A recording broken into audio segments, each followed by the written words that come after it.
The distant howl of a coyote pierced the twilight as Abigail Sullivan stared at the rope bindings that cut into her wrists, wondering if she would live to see another dawn. 3 days ago, she had been traveling west to reunite with her father in Santa Fe when the stagecoach was ambushed by the notorious Carter brothers, a gang of outlaws who had been terrorizing the New Mexico territory throughout the summer of 1878. "You'll fetch a fine price down in Mexico," Jed Carter had sneered when he dragged her from the coach, his tobacco-stained breath hot against her face as the other passengers lay dead in the dust. "A pretty thing like you." Now, huddled against the cold stone of the abandoned mining shack where they'd made camp, Abigail fought back tears. At 22, she had seen enough of the world to know what fate awaited her if she couldn't escape.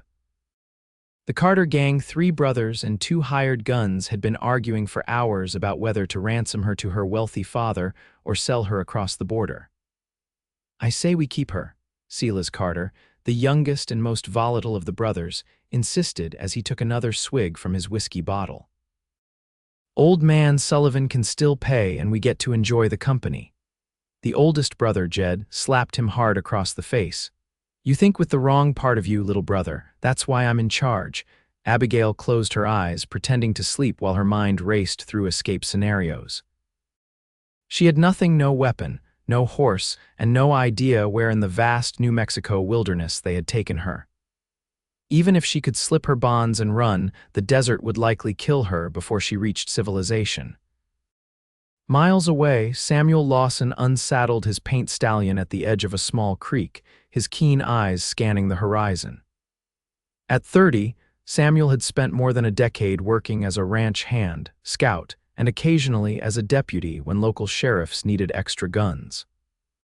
The tall, broad-shouldered cowboy had been tracking the Carter gang for 2 weeks, ever since they'd raided the ranch where he worked and killed his employer, a kind old rancher who had given Samuel a chance when no one else would.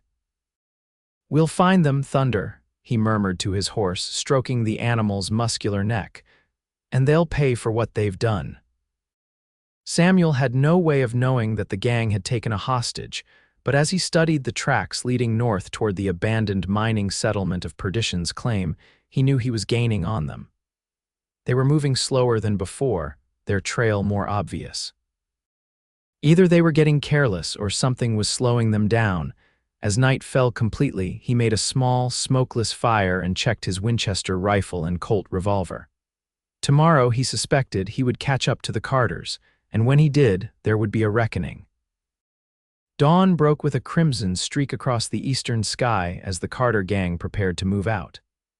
Abigail had managed only a few hours of fitful sleep, her muscles aching from the uncomfortable position and the cold that seeped through her thin traveling dress. "Get up, princess," Jed Carter ordered, yanking her roughly to her feet. "We're moving out. Got a buyer meeting us at Coyote Pass tomorrow." Abigail's heart sank. They had made their decision then. "My father will pay whatever you ask," she said, her voice stronger than she felt. "He has connections with the territorial governor. You'll never be hunted again if you return me safely." Jed laughed, the sound devoid of humor. "That's so. Well, I reckon we'll take the sure thing over promises." "Besides," he added, running a dirty finger down her cheek, "your daddy will never know what happened to you. Folks disappear out here all the time." They mounted up, forcing Abigail to ride double with Silas, who took every opportunity to let his hands wander. She endured it silently, saving her strength and watching for any chance to escape. By mid-morning, the heat had become oppressive. The gang stopped at a narrow canyon with a trickle of water running through it, letting the horses drink while they passed around a canteen. "Someone's following us," the man they called Blackie announced, studying the horizon with narrowed eyes. "Been on our trail since yesterday, I reckon," Jed cursed. "Probably that cowboy from the Wallace spread. Heard he's been asking about us in every town from here to Santa Fe. Just one man." Silas laughed. "Let him come. We'll add his scalp to our collection." Abigail felt a flicker of hope for the first time in days. Someone was coming. Maybe, just maybe, she might survive this after all. Samuel spotted the dust from their camp from nearly 2 miles away. He'd abandoned his horse in a sheltered arroyo, approaching on foot with the patience of a man who had spent years hunting in the wilderness. Through his spyglass, he counted 5 men and 1 woman. His jaw tightened as he watched one of the men shove her roughly to the ground when she apparently refused to do something, so they had a hostage. That complicated matters considerably. He couldn't simply ride in shooting, the girl would be the first to die. Samuel studied the canyon's geography, noting the steep walls and the single path leading in and out. If he could somehow separate the gang, pick them off one by one. "Look what Sila's found," one of the bandits called out, his voice carrying in the still air. Samuel watched as the youngest Carter brother emerged from behind a rock formation, dragging Samuel's paint stallion by the reins. "Looks like our pursuer ain't as clever as he thinks," Jed Carter said. "Fan out and find him, he can't be far," Samuel cursed under his breath. His plan to pick them off was quickly unraveling. Now he would have to improvise. Abigail watched as 3 of the men mounted up to search for the mysterious pursuer, leaving only Jed and Blackie to guard her. She studied Jed's face, noting the nervous way he kept checking the canyon rim. Whoever was following them had this notorious outlaw spooked. "You should let me go," she said quietly. "Whatever you've done, taking a hostage makes it worse. They'll hang you for sure." Jed backhanded her across the face, splitting her lip. "Shut your mouth. One more word and I'll shut it permanently." Abigail tasted blood but felt a strange calm descend over her. If she was going to die here, she would face it with the dignity her mother had taught her. Margaret Sullivan had raised her daughter to be strong before consumption took her 5 years ago. Abigail would not dishonor that legacy by cowering. Samuel moved silently through the scrub brush along the canyon rim, having circled around behind the camp. From his vantage point, he could see the 2 men left behind with the woman. His blood boiled when he saw the larger man strike her, but he forced himself to remain patient. Rushing in would only get her killed. He watched as the other 3 bandits split up, searching the surrounding area. Perfect. Divide and conquer was exactly what he needed. Samuel worked his way down to where the canyon narrowed, settling into position behind a large boulder.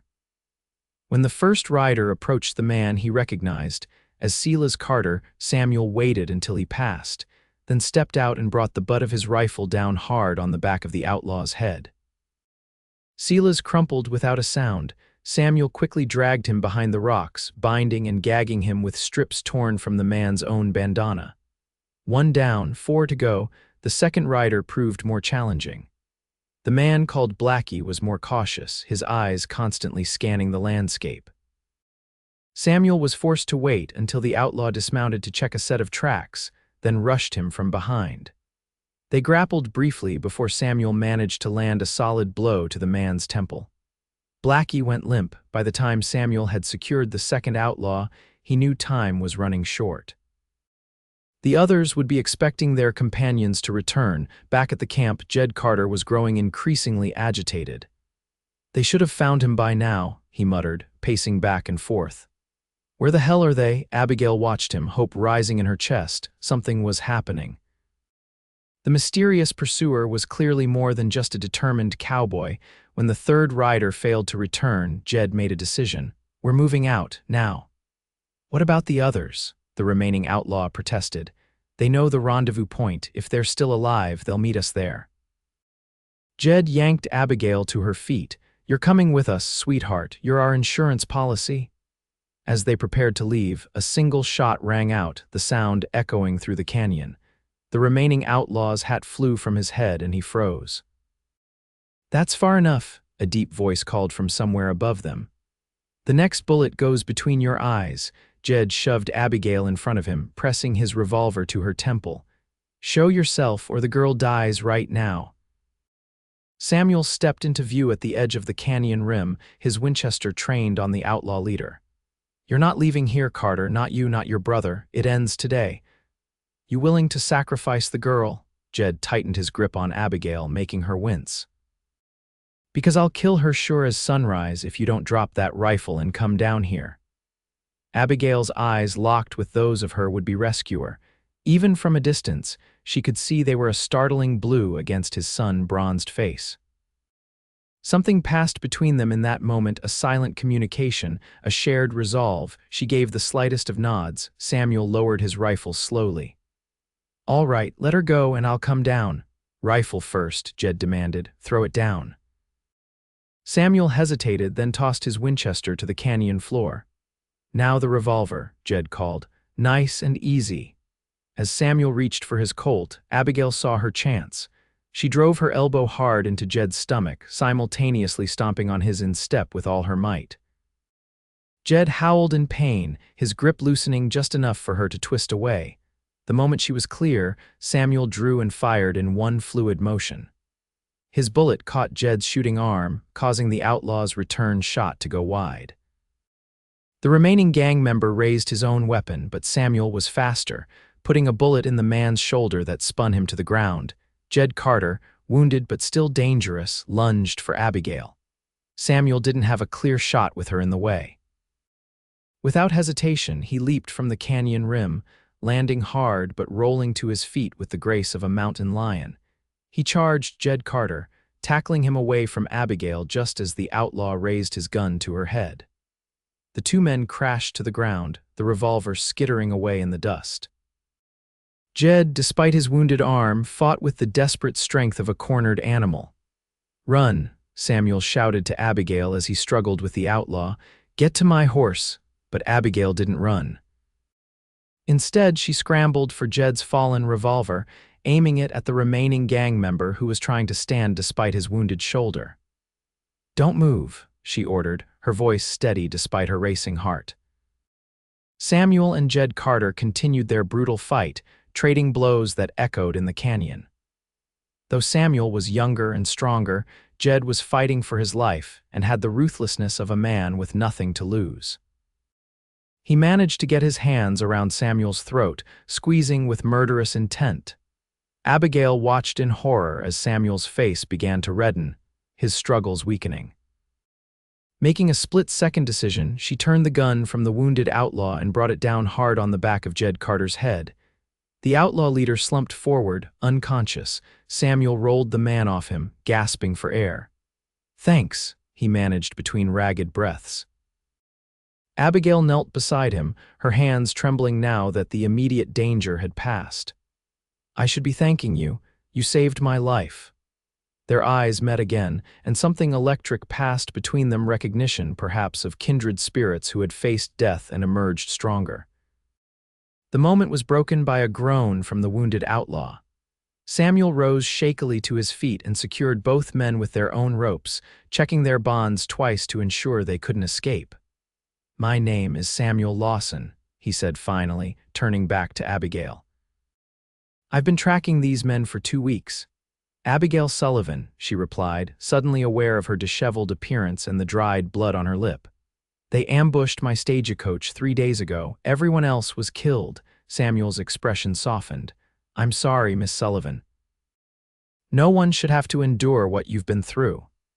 He glanced at the lengthening shadows in the canyon. "Night's coming soon. We should make camp and tend to those wounds, yours and mine. Tomorrow we can take these vermin to the sheriff in Dry Creek." As Samuel built a small fire and prepared a simple meal from his saddlebags, Abigail found herself studying him. He moved with an easy confidence, every action deliberate and efficient. His hands, though large and calloused from years of ranch work, were surprisingly gentle as he offered her a handkerchief dampened with water from his canteen. "For your lip," he explained, his voice gruff but kind. She accepted it gratefully, the cool cloth soothing against her swollen skin. "Why were you tracking them? Are you a lawman?" Samuel shook his head, his expression darkening. "No, madam, they raided the ranch where I worked, killed the owner, Old Man Wallace. He was a good man who gave me a job when no one else would." He poked at the fire with a stick. "Couldn't let them get away with it. And you tracked them alone, 5 armed men," a ghost of a smile touched his lips. "6, actually. I caught up with 1 2 days ago." The smile faded. "I'm good at tracking, learned from a Comanche who worked at the ranch years back." Abigail wrapped her arms around herself, suddenly cold despite the fire. "I thought I was going to die," she whispered, "or worse." Samuel's blue eyes met hers across the flames. But you fought. Not many would have had the courage to do what you did today. She felt a warmth spread through her that had nothing to do with the fire. I had help, she said softly. They ate in companionable silence as night fell completely, the canyon walls rising like black sentinels against the star-strewn sky. The bound outlaws lay some distance away, secured to a sturdy juniper tree. Get some rest, Samuel said eventually, offering her his bedroll. I'll keep watch. Abigail wanted to protest, to insist he needed rest too after the fight, but exhaustion was already pulling at her. She accepted the bedroll gratefully, settling down near the fire. Mr. Lawson, she said as sleep began to claim her. Thank you for finding me. If he responded, she didn't hear it, already slipping into the first peaceful sleep she'd had in days. Samuel watched her throughout the night, tending the fire and checking regularly on their prisoners. He found his gaze returning again and again to Abigail's sleeping form, something protective and unfamiliar stirring in his chest. He had come seeking vengeance, but somehow found something else entirely. When dawn broke, they ate a quick breakfast before securing the outlaws on their own horses. With Samuel leading the small procession, they began the journey to Dry Creek, the nearest town with a proper jail. Abigail rode Samuel's paint stallion while he walked alongside, leading the way through the rugged terrain. My father has a ranch outside Santa Fe, Abigail explained as they traveled. After my mother died, I went east to live with my aunt and attend school in Boston. I was coming home when. She trailed off, the memory of the stagecoach attack still too raw. We'll get word to him once we reach town, Samuel assured her. He must be worried sick. She nodded, grateful for his understanding. What will you do after we turn these men in? Samuel considered the question, realizing he hadn't thought beyond his mission of vengeance. Not sure, find work somewhere, I suppose, always need hands on the big spreads. My father could use someone with your skills, Abigail said, then blushed at her own forwardness. That is, if you're heading that way. A small smile tugged at Samuel's lips. Might be that I am. By midday, the squat buildings of Dry Creek appeared on the horizon. The small mining town had seen better days, but it boasted a sheriff and a telegraph office, both of which they desperately needed. Their arrival caused quite a stir. It wasn't every day that a trail-worn cowboy walked into town with a beautiful woman and 4 bound outlaws in tow. The sheriff, a grizzled veteran named Harkins, could hardly believe his eyes when Samuel explained who the prisoners were. The Carter gang. All of them, he whistled low. There's rewards out for these boys from here to Texas. You're looking at a small fortune, son. Samuel shook his head. The reward belongs to Miss Sullivan. She's the one who suffered at their hands. Abigail started to protest, but the look in Samuel's eyes silenced her. There would be time to discuss it later. While the sheriff and his deputies secured the prisoners, Abigail sent a telegram to her father. The response came faster than expected. Franklin Sullivan would arrive on the eastbound train the following afternoon. Seems we have a day to wait, Abigail said as they left the telegraph office. I should find somewhere to stay and perhaps some clean clothes. Samuel nodded, suddenly awkward now that their shared ordeal was ending. There's a hotel just down the street. I'll see you settled there before I find the livery for Thunder. The hotel was modest but clean, and the proprietress, upon hearing a simplified version of Abigail's ordeal, insisted on providing a hot bath and a borrowed dress until proper clothes could be arranged. You'll join me for dinner? Abigail asked Samuel as they parted in the hotel lobby. I owe you at least that much. He looked down at his trail-worn clothes, a hint of self-consciousness crossing his features. I'm not exactly fit for dining with a lady. She smiled, the first genuine smile since her rescue. I'll be the judge of that, Mr. Lawson. That evening, freshly bathed and wearing a clean shirt purchased from the general store, Samuel met Abigail in the hotel's small dining room. The borrowed dress, a simple blue calico, complemented her auburn hair, which she had styled in a simple but elegant knot at the nape of her neck. The swelling on her lip had subsided, revealing a fuller mouth than he had first noticed.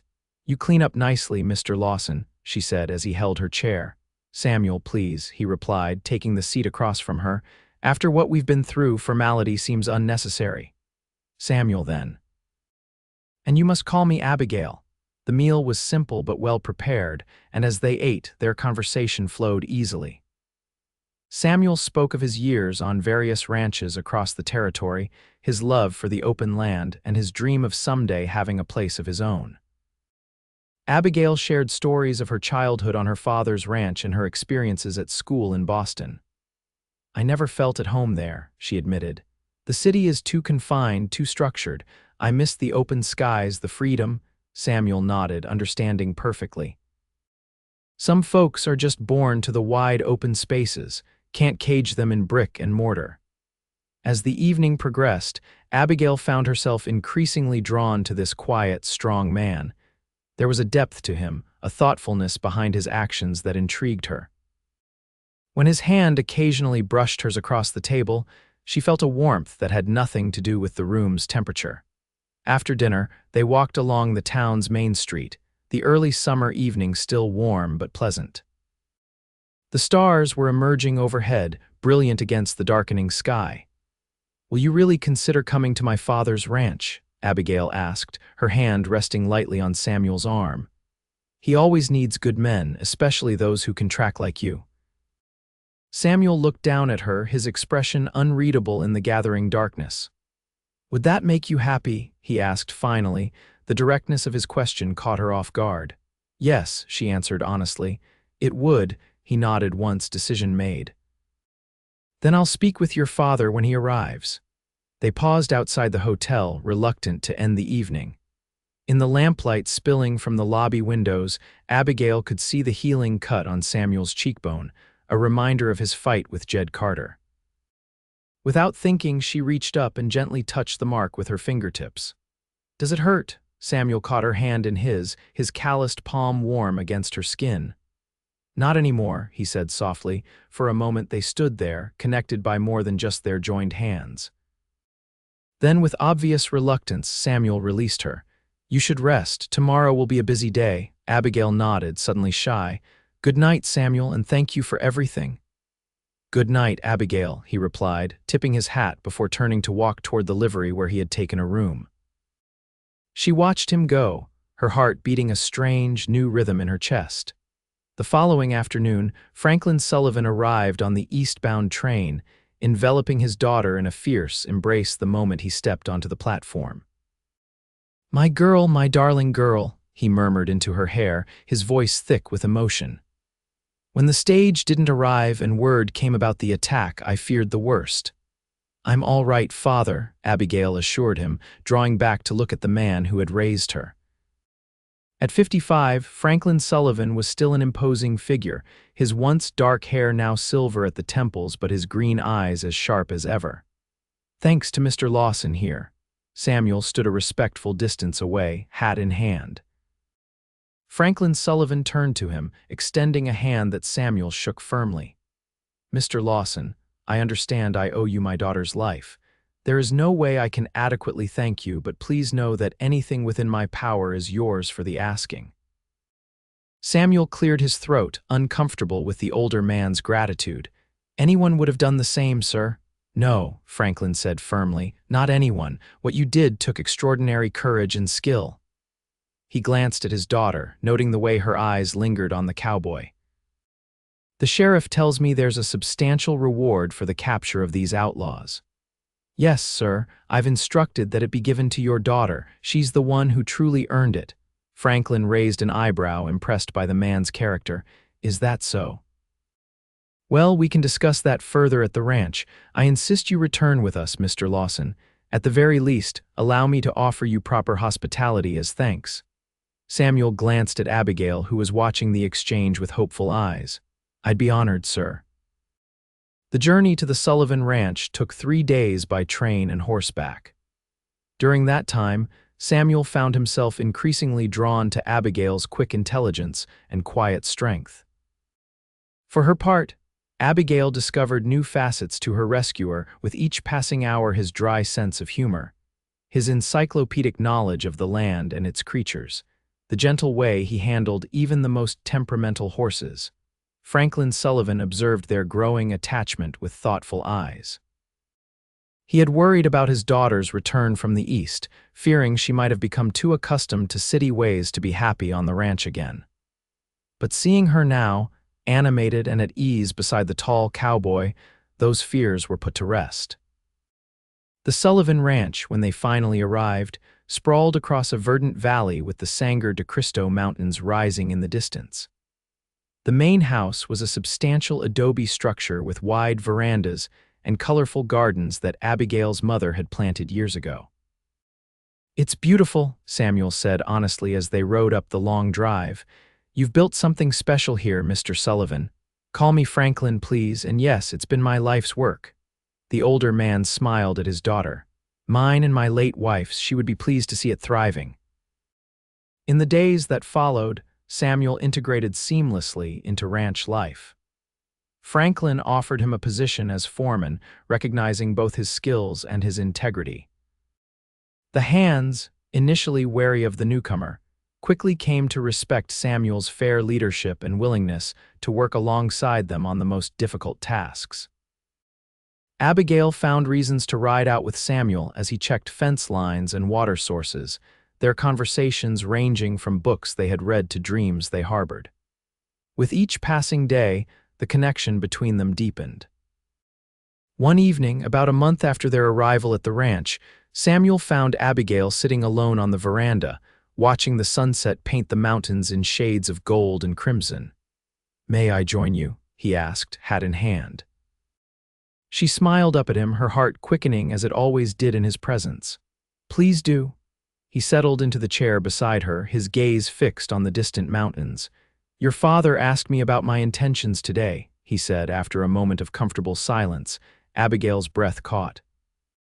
"Did he?" Samuel turned to look at her, his blue eyes serious.